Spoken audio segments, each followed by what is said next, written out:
Ini adalah capres-capres yang lebih menjanjikan dibandingkan menteri-menteri ini tadi. Tapi apakah mereka akan mengurungkan niat? Saya pikir sih ya tidak ya. Karena apa yang mereka sekarang tahu, walaupun popularitas ini dimiliki, tapi problem popularitasnya di sini ini masih kalah dengan, masih jomplang gitu. Yang membawa kota Bandung menuju ke satu hal yang ya mungkin berbeda dan belum pernah ada sebelumnya. Mirip-mirip dengan Bu Trisma hari ini karena sama-sama arsitek beliau ini.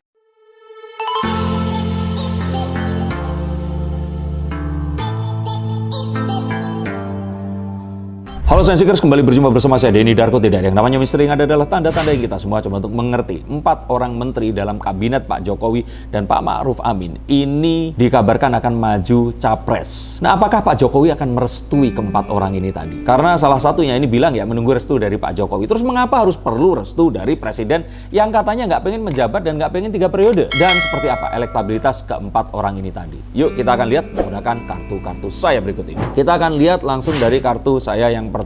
Seakan-akan memang pemilu ini masih lama, 2 tahun lagi. Tapi ternyata pendaftaran terakhir untuk menjadi capres dan cawapres ini harus dilakukan maksimal di 17 bulan dari sekarang. Yang itu artinya ya 1 tahun 5 bulan atau 1,5 tahun dari saat ini. Sehingga kalau kita bicarakan ya dibilang kelamaan enggak, tapi dibilang kecepatan ya kerja dulu lah. Karena kan masih kita tertinggal karena pandemi ini dan kita masih harus berbenah dengan banyak hal. Dan kalau kita lihat, kita harus tahu bahwa sebenarnya elektabilitas itu hal yang berbeda.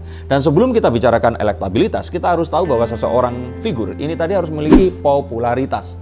Populer itu ya sama seperti misalkan saya, Raffi Ahmad, itu populer. Tapi elektabilitas ingin diangkat jadi pemimpin itu satu hal yang berbeda. Nah, popularitas satu hal, elektabilitas ini hal yang lain. Nah, 4 menteri ini dianggap memiliki popularitas yang tinggi, tapi elektabilitasnya ternyata masih ya belum mumpuni. Apalagi kalau dibandingkan dengan kepala daerah yang mulai dicalonkan dan sudah jauh hari sebelumnya ini digadang-gadang siapa tahu akan menggantikan Pak Presiden Jokowi. Nah, problem-problem popularitas ini memang harus bisa diselesaikan oleh mereka tadi. Kita tahu bahwa walaupun popularitas ini dimiliki, tapi problem popularitasnya di sini ini masih kalah dengan, masih jomplang gitu loh. Karena di sini ada Pak Prabowo, ada Pak Erick Thohir, ada Bu Tri Risma hari ini, dan ada lagi Mas Menteri Sandiaga Uno. Maka kita akan bilang bahwa popularitas tertinggi ini masih Pak Prabowo. Tapi bagaimana popularitas mereka? Kita akan lihat nanti dan kita akan tahu bahwa seharusnya popularitasnya ini harus lebih didongkrak lagi. Tapi cukupkah 17 bulan untuk mendongkrak popularitas mereka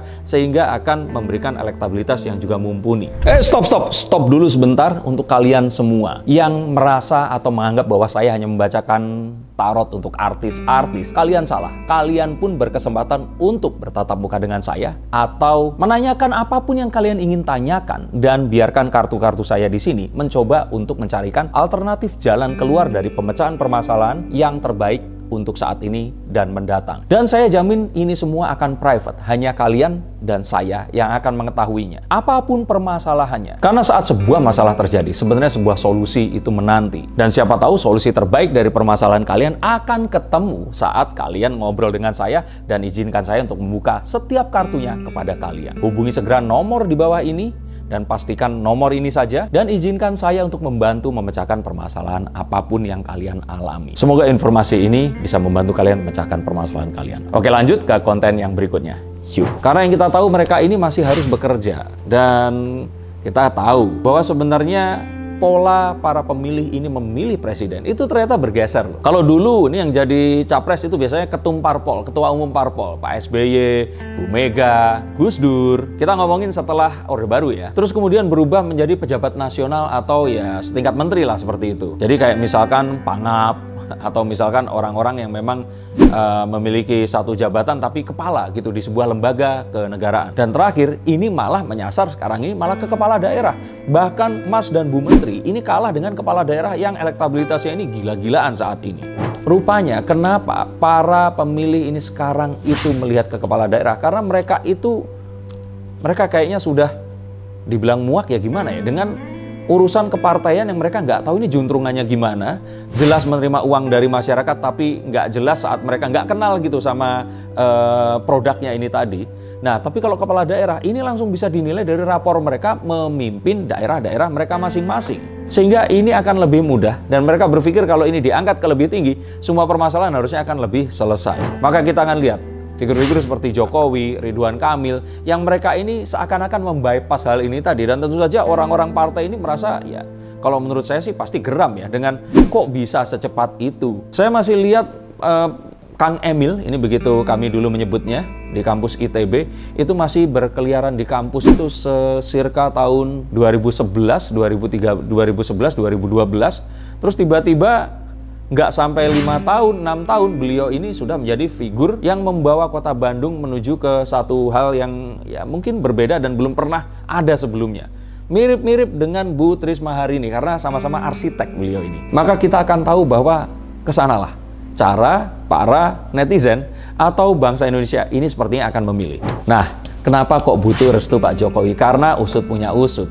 Ternyata Pak Jokowi itu saat pemilu nanti ada, Pak Jokowi itu nggak cuti, karena kan nggak boleh nyalon lagi kan. Maka dia ini masih memimpin, masih jadi presiden. Sedangkan orang yang pengen nyapres ini nggak pernah punya pengalaman menjadi presiden. Tapi kalau pengalaman jadi capres, ya ada di Pak Prabowo. Kalau cawapres ya Mas Sandi Uno ini tadi. Maka memang jelas di sini bahwa Pak Jokowi di sini memiliki sebuah peran penting untuk memberikan restu karena beliau ini masih menjadi presiden. Lah emang kalau presiden kenapa? Nah jangan lupa sebagai presiden dia ini memiliki kekuasaan yang ya kalau kita boleh bilang tertinggi di republik ini. Otomatis beliau akan memiliki sebuah pengaruh yang kuat, memiliki sebuah kekuatan untuk mengatur banyak hal yang bisa dimasukkan ke dalam kebijakannya. Dan kalau kita bilang ini apakah ini halal atau haram?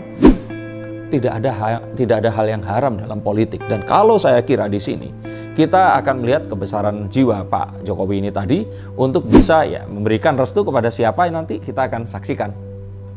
Nah, dan saat kita melihat ini semua, selain Pak Prabowo yang memiliki elektabilitas ini 26,5%, ternyata 3 menteri yang lainnya ini nggak sekuat beliau. Kita tahu bahwa Sandiaga Uno karena pernah nyawapres di sini, maka elektabilitasnya di sini 4,9%. Dan di bawahnya ini ada Bu Risma yang menduduki 2,6% karena mungkin pernah menjabat sebagai wali kota Surabaya dan terus kemudian sekarang menjadi Mensos.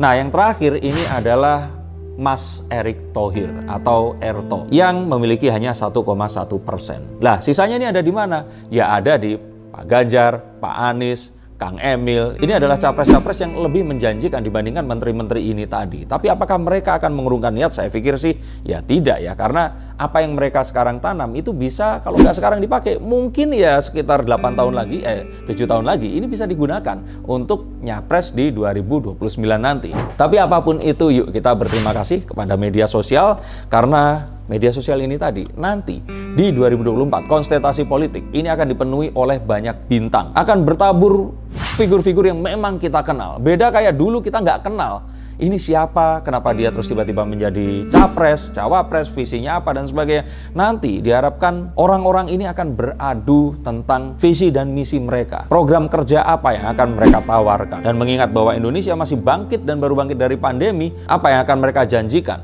menuju tempat yang akan mereka tunjukkan jika mereka akan membawa kita keluar dari semua ini dan menjadi bangsa yang lebih besar daripada sebelumnya. Menurut kalian seperti apa? Tulis komentar di bawah sini. Tapi untuk yang kalian ingin dibacakan kartunya, hubungi nomor di bawah sini dan izinkan saya untuk bukakan kartu melihat masa depan yang terbaik untuk masa depan yang terbaik sesuai dengan pilihan kalian. Terima kasih, sampai jumpa dan salam.